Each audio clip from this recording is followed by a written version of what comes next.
بسم اللہ الرحمن الرحیم۔ ان حاشیہ برداروں نے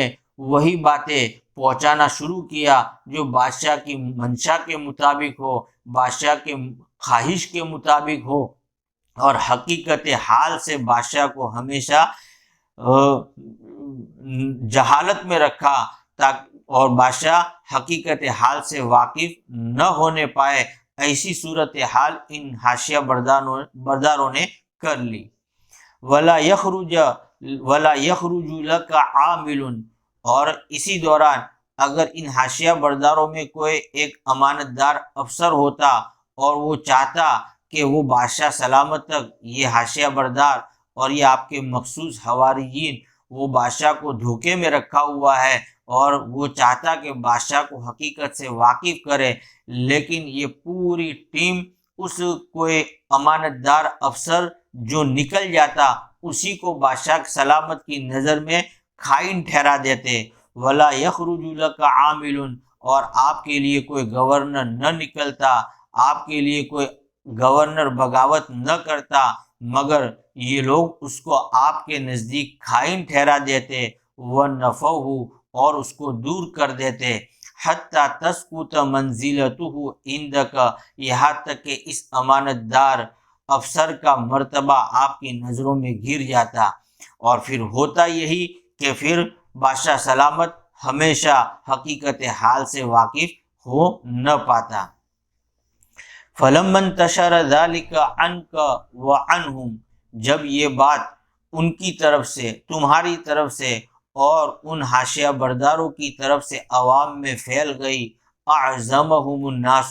تو لوگوں نے انہی کو بڑا سمجھ لیا، چونکہ انہوں نے دیکھا کہ جو کچھ اور حقیقت میں سلطنت جو چلا رہے ہیں وہ بادشاہ کے حواریین اور ان کے مخصوص لوگ چلا رہے ہیں۔ وَہَابُوهُمْ، اور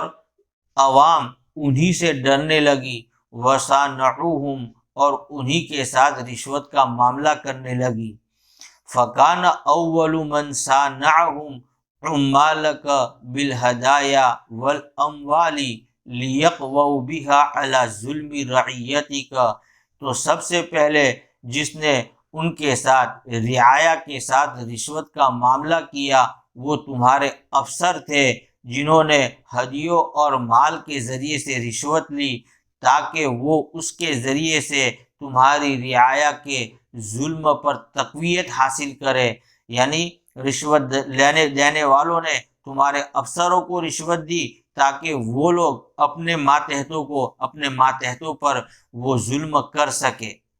ثم فعل ذلك ذو المقدرة والثروة من رعیتك،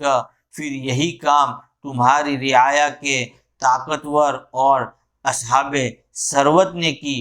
لِيَنَالَوْا ظُلْمَ مَنْ دُونَهُمْ، تاکہ وہ ان کے کمتر پر ظلم کر سکے۔ یعنی گویا کہ یہ ایک چین بن گئی، اوپر والوں نے سب سے پہلے تمہارے افسروں کو پھوڑا اور ان کو رشوت دی، جب نیچے والوں نے ان کو رشوت دی تو وہ لوگ اپنے سے کمتر لوگوں پر ظلم کرنا شروع کر دیا، پھر وہ کمتر لوگ ان سے کمتر لوگوں پر ظلم کرنا شروع کر دیا، گویا کہ ایک ظلم کی چین بن گئی۔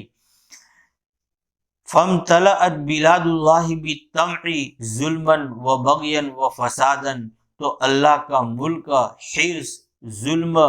بغاوت اور فساد سے بھر گیا۔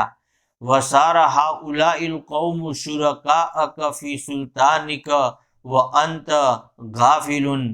اور یہ لوگ تمہارے شریک تھے تمہاری حکومت میں اور آپ اس سے غافل تھے۔ یعنی گویا کہ رشوت کا معاملہ خوب آپ کی حکومت میں چل رہا تھا اور آپ کو اس کا احساس بھی نہیں تھا۔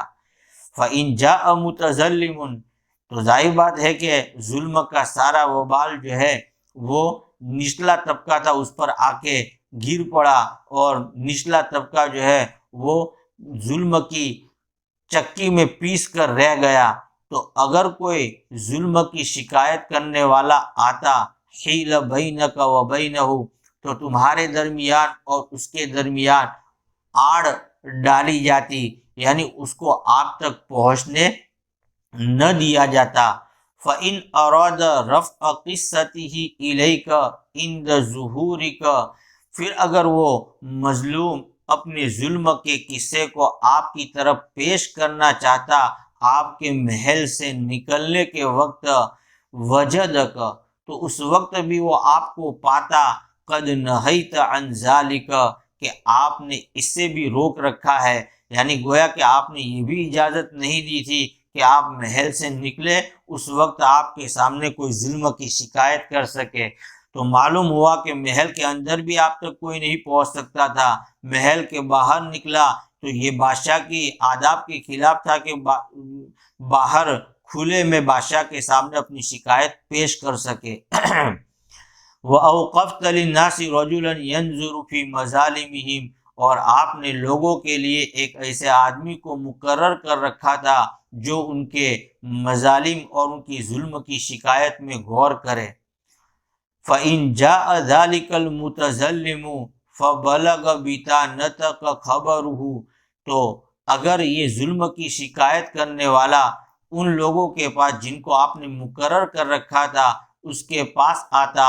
اور اس کی خبر آپ کے خاص لوگوں کو پہنچتی کہ فلاں مظلوم آیا ہے، وہ بادشاہ تک پہنچنا چاہتا ہے، وہ ظلم کی شکایت کرنا چاہتا ہے، بطانتن کہتے ہیں مخصوص لوگوں کو۔ سألوا صاحب المظالم اللہ یرفع مظلمتہ الیک، تو وہ صاحب مظالم اور ظلم کی شکایت کرنے والے سے درخواست کرتے کہ وہ اپنی ظلم کی شکایت آپ کے سامنے پیش نہ کرے۔ فلا یزال المظلوم یختلف الیہ ویلوذ بہ ویشکو ویستغیث وہو یدفعہ، وہ مظلوم برابر اس کے پاس آتا اور اس کی پناہ لیتا، اس کے سامنے شکایت کرتا، مدد طلب کرتا، اور وہ برابر اس کو دھکاتا، اس کے ساتھ ٹال مٹول کا معاملہ کرتا کہ ابھی چلے جاؤ، بادشاہ سلامت آرام میں ہے، یہ ہے فلاں ہے، اور اس طرح گویا کہ بار بار وہ چکر کاٹتا رہتا اور وہ تھک جاتا۔ فَإِذَا أُجْهِدَ، جب وہ پریشان ہو جاتا، تھکا دیا جاتا، اجہدہ کے معنی آتے تھکا دینا، جب وہ تھکا دیا جاتا، پریشان کر دیا جاتا، وَأُخْرِجَ، اور اس کو نکال دیا جاتا، ثُمَّ ظَهَرْتَ، پھر آپ ظاہر ہوتے، صرخ بین یدیک، تو وہ آپ کے سامنے وہ مظلوم چلاتا کہ بادشاہ تک پہنچانے کا کوئی راستہ نہیں ہے سوائے اس کے کہ بادشاہ دربار سے باہر نکلا ہے، قافلے میں نکلا ہے، تو اس کے سامنے میں چیخوں، جیسا کہ آج کل ہوتا ہے کہ کالے واؤٹے دکھاتے ہیں اور اس طریقے سے گویا کہ اپنے احتجاج کا اظہار کرتا ہے۔ تو ایسا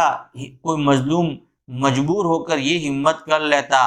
تو پھر اس کے ساتھ معاملہ یہ کیا جاتا، فَيُضْرَبُ ضَرْبًا مُبَرَّحًا، تو اس کو سخت مار ماری جاتی، ایسی سخت مار ماری جاتی، یکون نکالا لغیرہ، جو مار دوسرے کے لیے عبرت بن جاتی کہ آئندہ کوئی ایسی ہمت نہ کر سکے، کوئی کالے واؤٹے دکھا نہ سکے۔